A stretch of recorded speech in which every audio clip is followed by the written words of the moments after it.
Hey everyone, it's mystery author Ellie Alexander, and I am here to reveal this week's pages in our cozy mystery collaboration, A Brunch with Death. Today I'm going to be reading part 4, and I just have to say again, I know I sound like a broken record, but I am having so much fun, and it is literally just like this hit of joy every time I open my laptop and I see your comments, your suggestions, your brilliant ideas. I'm not even kidding. There were so many for this round that I had the worst time deciding, and I actually have a little running list of other ideas that I'm thinking I'm gonna try to maybe find a way to weave in. A quick recap, if you haven't been following along, we are writing a story together, a little mini mystery involving Lance, the artistic director from the Bake Shop Mysteries, and this week's question involved whether or not he should go find Jules at Tort and loop her into the mystery. So you all said yes, and I can't wait to read you what happens next. Are you ready for part 4? Here we go. Fair, Lance? Of course it's fair, I told myself. It would be a sin against all that is right in the world not to involve your BFF. With that, I proceeded directly across the plaza toward Tort. The bake shop was bustling as always. I waited impatiently for Jules to catch my eye. "Darling, I need a minute of your time," I called when she looked up from the pastry case. "Lance, what are you doing here?" she asked, twisting her ethereal blonde locks into a ponytail and brushing her hands on her apron as she approached me. "Darling, there is no time for chit-chat. We must talk alone." I nodded to a free booth by the front windows. "Okay." She wrinkled her nose. "Can I get you a coffee or something?" I tapped my watch. "No time to dally, darling. This can't wait." Juliet followed me to a booth and sat across from me. Her sea blue eyes were filled with concern. "Lance, what is it? You look stressed." Stress doesn't even begin to explain it. I leaned across the table and gave her a recap of my conversation with Richard Lord and the subsequent chaos at the Merry Windsor. "Lance, that sounds like a disaster. Can you back out?" I let out a long sigh. If only.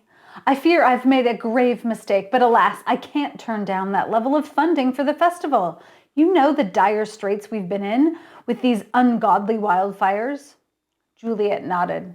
Her calming aura helped me breathe slower. "What can I do?" "You have to help me do a little digging into this insane crew Richard has running the Merry Windsor. I don't trust any of them. There's something up with the front desk clerk and Pierre, the head chef, who is most certainly not French. And don't even get me started on Tony. She's in a category all to herself." "Sure, but how?" Juliet bit her bottom lip. "It's not like I can just waltz into the hotel. Richard sees me as public enemy number 1. "Exactly," I snapped, a plan suddenly forming in my head. "Here's what we'll do. I'll play the role of double agent. I'll tell Richard that I'm inviting you to happy hour tonight under the guise that you will be distraught about his incredible new chef and our partnership.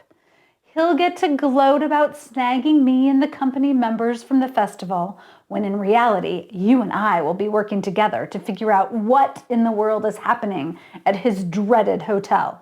What do you say?" I guess." Juliet looked like she wanted to say more, but I cut her off. "Excellent, it's a plan. I'll see you tonight, 5 o'clock sharp. Ta-ta, darling."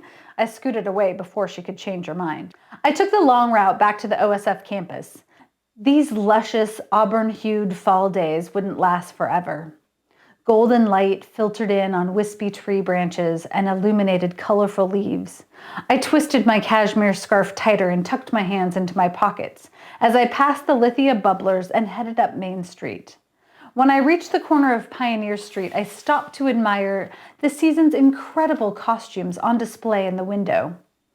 Closing a season always brought a touch of melancholy. I was excited to dive into set designs and staging for next year's production, while equally sad to say goodbye and turn the theater dark for a few months. I suppose Richard's ridiculous farce would provide a distraction if nothing else, I thought as I continued up the hill. Speaking of distractions, I turned my attention to the bricks, the outdoor venue attached to the Bomer and the Lizzie. Tony and Pierre were huddled near the entrance to the Tudor Guild shop. They were deep in conversation. I slunk against the far wall, trying to get close enough to overhear their conversation while keeping out of sight. "I'm doing it tonight, Peter. You can't stop me." Tony's voice was quiet but laced with anger. Did she say Peter? That made more sense. He certainly looked and sounded like a Peter, not a Pierre. "No, we need more time. I haven't gotten it signed yet. It doesn't matter. It has to be tonight. I'm not waiting around like last time. We learned our lesson, remember? You have to strike while the iron is hot, and the iron is scalding hot right now." Pierre, or Peter, cleared his throat. "I don't think it's a good idea. Give me a little more time." She threw her finger in his face. "No, it's not up for debate. I don't care what you think. I'm done. It's happening tonight over your dead body, if that's what it takes." A gust of wind sent leaves scattering across the bricks and Tony's bleached hair flying. "I'm serious, Peter. If you get in my way, you're dead."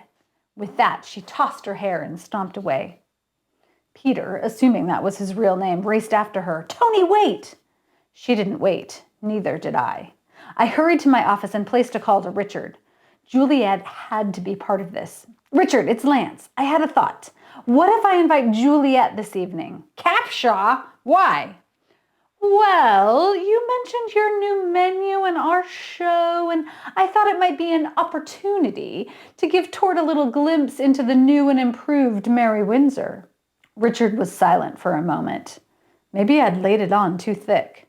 "Brilliant idea, Lance. I love it. Capshaw will be squirming, for sure. Oh, yeah. And bring some sketches for costumings and sets, would ya?" "Absolutely. I'm starting on them now." I hung up and pulled some old sketches from a production of Kiss Me Kate we had put on for our high school tour. Then I headed to the costume department to take some photos of potential options. We certainly weren't going to design anything new for Richard.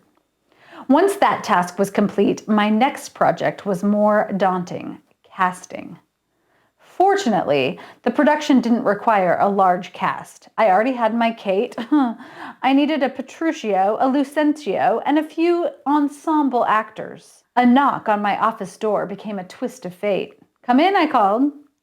Brady, one of the newest members of the company, a young actor who'd been an understudy this season, stood in the doorframe. Sorry to bother you, Mr. Rousseau. Lighting wanted me to give you this." He held up a work order. "Please, come in," I waved him closer. Brady handed me the work order. "How has your first season in the company been?" I asked. "I know you've been understudying, but hopefully it's been a good experience and you've learned a lot." "Yeah, it's been great," Brady grinned. He had a fresh, young face with well-defined features. He had star potentials. "Glad to hear it. Actually, since you're here, I have a proposition for you." I motioned for him to sit down. "Are you familiar with the Mary Windsor?" Brady nodded. "Yeah, I work there part-time in the kitchen." "You do?" What luck. I was going to see if he wanted a small role as one of the ensemble members, but this changed everything. 3 days a week, I bus tables and wash dishes. Excellent. What divine intervention. How do you feel about playing Petruchio? Brady's face lit up. "Wait, I thought you weren't announcing next year's cast until the end of the season." Sorry, that's correct. I'm doing a special production at the Mary Windsor, a brunch fete, so to speak. And I think you're ready for a leading role. What do you say? His face fell, but he recovered quickly. "Yeah, sure, that would be awesome. At the Windsor?" "Exactly. Is that a problem?" "I don't think it should be a conflict of interest, but if you're concerned, I can speak with Richard." "No, that's okay. It's not a conflict. It's just that I have a new boss in the kitchen. You mentioned brunch, so I was just wondering, will he be involved?" "Yes. In fact, we're having a cast happy hour with the chef's new men at the Windsor this evening. If you want the part, I would love to have you join us." Brady shifted uncomfortably. "Pierre's cooking tonight?" "I believe so. Why?" He hesitated. "I'm not sure if I should tell you this, but..." "But what? But what?" All right, how do you feel about the new pages? About part 4? I am loving how this collaboration is coming together, and it's such a mystery to see it unfold every week. I take your ideas and then we come up with something new every time. All right, much like last time, I have 2 questions for you. The first thing that I want you to answer is, what is Brady gonna tell Lance about Pierre, the not so French chef at the Merry Windsor? That's your first assignment. Assignment number 2 is, what is going down tonight that Tony is so adamant must happen tonight, and if it doesn't, she's willing to potentially kill Pierre. Are you sensing a red herring already? I am.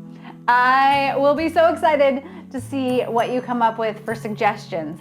Like always, you have until the end of the weekend. You can comment on any of my social media channels, and then at the end of the weekend, I will gather 5 suggestions for each question and shoot them back out to everyone to vote. Okay, so get those creative ideas spinning and let's move on to part 5.